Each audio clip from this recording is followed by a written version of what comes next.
Pemirsa, balik lagi di PTV Show, ngobrol sering tapi gak bikin boring. Masih barengan sama Irma dan juga Haki yang ada di Turki. Aku seneng banget deh bisa ngobrol bareng-bareng kayak gini, karena tentunya kalau ini bukan masa-masa pandemi, kayaknya ide-ide kreatif semacam ini tuh gak akan ada gitu ya. Kita cuma bisa ngobrol sama orang yang berada di satu wilayah dengan kita, misalnya, atau wilayah-wilayah yang terjangkau. Tapi sekarang dengan kondisi pandemi ini hikmahnya luar biasa, bahkan kita bisa bersilaturahim dengan orang-orang yang jauh. Akhirnya bisa ketemu juga sama Haki, dan ini seru banget. Haki tadi udah diceritain gitu ya gimana Turki yang dahulu sampai dengan ini lagi mau menuju yang sekarang. Tapi kamu tadi cukup sedang terpotong di mana kamu sedang menceritakan gimana di Turki banyak banget hal-hal yang sebenarnya dibatasi di kala itu.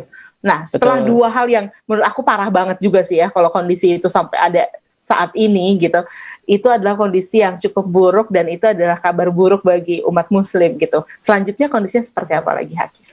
Nah, kemudian baru peraturan itu sampai dijadikan undang-undang loh, Kak. Bayangin, Okay. itu kan kalau bukan hanya sebatas larangan, tapi sudah dijadikan undang-undang. Sampai kalau misalnya ada Al-Quran nih, ada Al-Quran di suatu rumah, wah itu wassalam, itu satu rumah bisa dimasukkan penjara, bahkan bisa dihukum mati.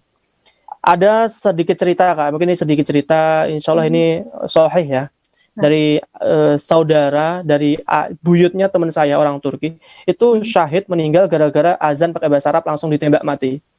Langsung? Iya. Oke, nah, baik. Itu tahun 1960-an. Oke. Seperti itu. Nah, lambat laun terus itu mulai, akhirnya masyarakat Turki itu mulai sadar gitu kan. Mereka meninggalkan identitas mereka sendiri sebetulnya dengan hal seperti itu. Lambat laun alhamdulillah sampai sekarang ya dimulai tahun 1900 sudah mulai, Kak. Sudah mulai perbaikan. Islam sudah mulai kembali lagi diterapkan di Turki, negara Turki ini. Sampai pelarangan hijab sudah mulai ditiadakan tahun 2009, 2008, 2007, sekitar tahun segitu.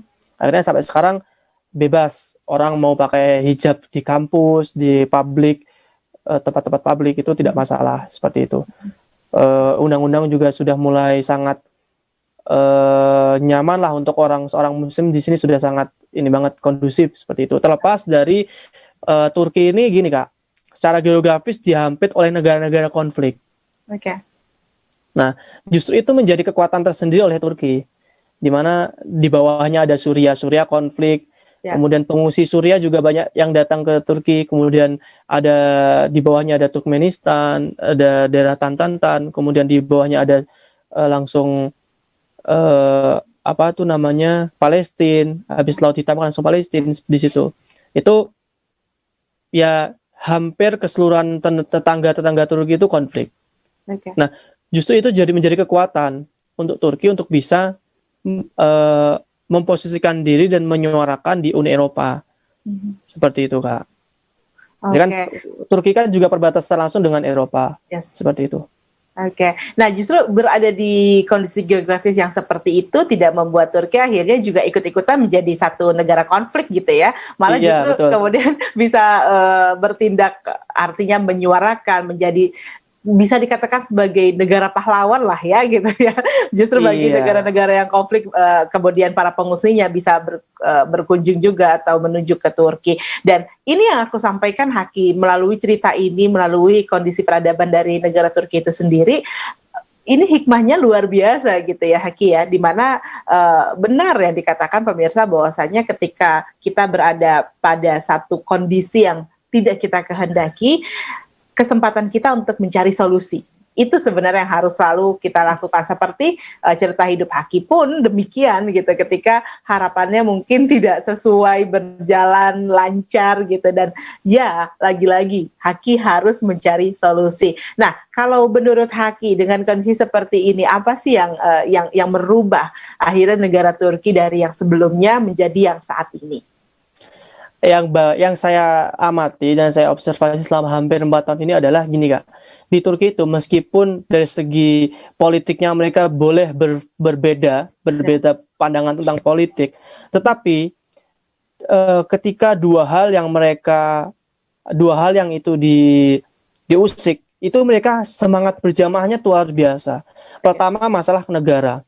Jadi kok misalnya bangsa Turki itu diusik secara bangsa ya, kebangsaan itu diusik, mereka akan berjamaah untuk apa ya? Gimana caranya tidak diusik lagi gitu.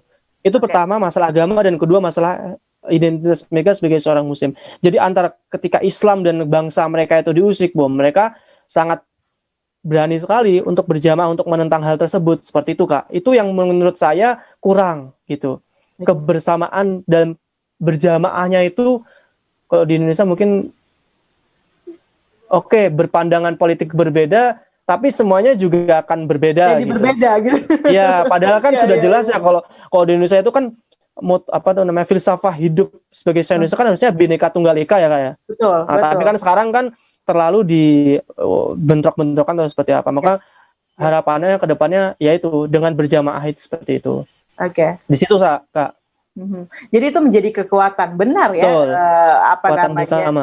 yang dikatakan bahwa ketika lidi itu hanya satu batang maka tidak akan ada manfaatnya, tapi ketika disatukan ya itu bisa menjadi pembersih, misalnya ya alat kebersihan dan lain sebagainya. Ya memang itu yang mungkin terlupakan ya Haki dari kita semua, termasuk negara tercinta Indonesia. Bagaimana kita sebaiknya pemirsa ini jadi pelajaran hidup dan jadi satu keharusan kita tanamkan dalam diri kita dulu, bahwa kita harus memulai dengan bisa berjamaah. Nah, bisa berjamaah ini berarti kan kita harus meningkatkan nilai toleransi. Nah, menurut Haki seperti apa yang bisa kita lakukan untuk kemudian kita bisa memiliki toleransi yang tinggi terhadap sesuatu? Sebelum kita jauh ya tentang arti toleransi itu artinya kita harus pahami dulu tuh arti toleransi itu seperti apa gitu. Ada ranah-ranah di mana toleransi itu boleh kita lakukan dan tidak gitu. Yang penting kalau menurut saya pribadi adalah kita sebagai seorang bangsa yang sama gitu, bangsa Indonesia, terlepas dari suku-suku yang berbeda itu, dengan perbedaan yang ada ya Kak di antara suku-suku itu, tapi ketika kita mempunyai suatu bangsa yang sama, gak usahlah kita saling menjustifikasi sama bangsa hal-hal yang itu tidak baik seperti itu.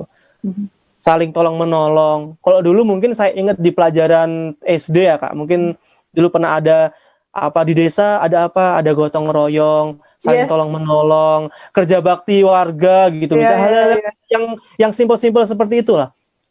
Di pelajaran SD kan seperti itu, di PPKN dulu kan, pendidikan warganegaraan, ada gotong royong. Nah, hal-hal yang itu sifatnya kecil dan simpel seperti itu, alangkah baiknya kita terapkan kembali di kehidupan sekarang ini. Yang menjadi suatu hal yang sangat disayangkan adalah semakin cepatnya informasi yang beredar, semakin cepatnya dunia digitalisasi yang ada, justru itu malah memperlambat hubungan kita sesama manusia. Yes, betul banget. Itu yang sangat disayangkan seperti itu. Yang seharusnya apalagi bisa membantu dan memudahkan ya Haki ya. Betul. Apalagi justru kan yang sangat disayangkan lebih lagi justru malah memperpecah belah antar sebangsa kita sendiri. Itu yang sangat disayangkan. Bangsa kita ini adalah bangsa yang besar. Jauh dari Turki. Turki cuma ada 80 juta Kak. Indonesia hampir 270, hampir 280 juta penduduk. Itu Turki itu kalau misalnya semua rakyat Indonesia nyerbu Turki, nggak ada apa-apanya gitu. Nggak ada, benar. Ya kan? Ya. Kalau misalnya nyerbu semua, kan nggak ada apa-apa. Nah, disitulah kesempatan kita harusnya bisa menjadi generasi atau bangsa yang jauh lebih besar lagi.